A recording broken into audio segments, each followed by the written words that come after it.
For me, never giving up meant just that. I mean, every single day when I woke up, I thought, today's the day.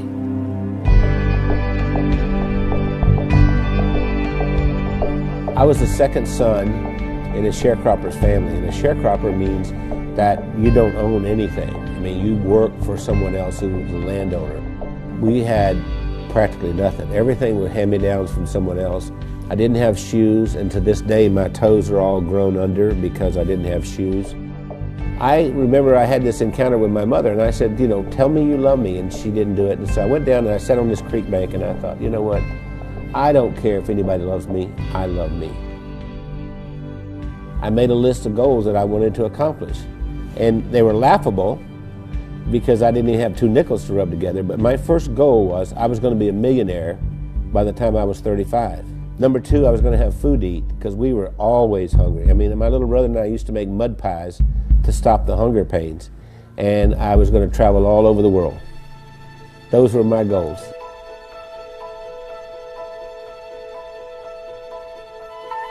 I've learned everything from working with Randy.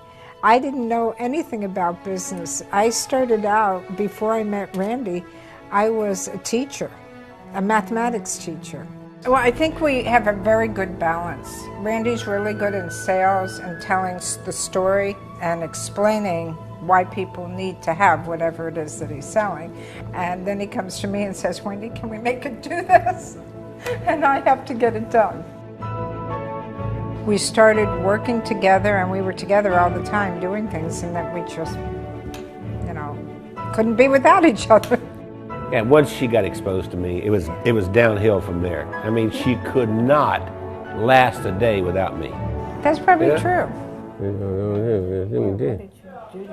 That's what the COO does here. Does hair? She preps me. Spit on it, honey, like you used to do. I never spit.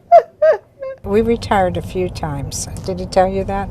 We've tried retirement 3 times, but we never figured out exactly how to do it because we've worked all of our lives. We took a year and we traveled around the world. Then when the decision of the day became, where are we having breakfast? I thought, we're in trouble. If I were giving you advice and you were meeting Wendy for the first time, I would tell you, don't get your feelings hurt if she uses her phone while she's meeting with you. Hey, Kim. Hey, Chris. Okay. I'll see you in the morning. All right. Bye. Bye-bye. I kind of feel like a triage nurse at a hospital. And every week I go in and I reprioritize.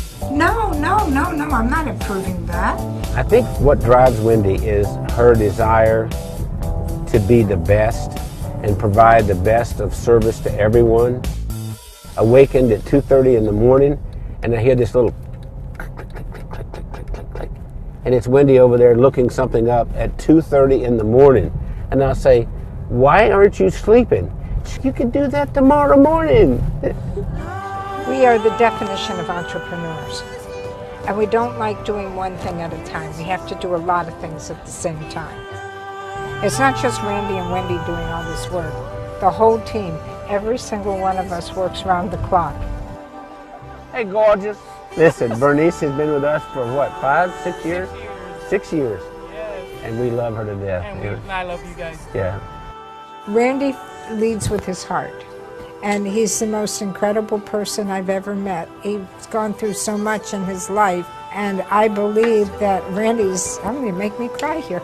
Randy has made the difference in my life. What's important is, what do I contribute in this day to make the world a better place? I know that sounds corny, but that's really what it is. My daddy used to say, we leave here with empty pockets. The other thing my dad said is that when you leave, you'll be accountable for 2 things. 1, how did you treat Mother Earth? And 2, how did you treat the people on Earth? I feel that I have found joy and that I've given joy, and I think there's a lot more joy that we can give.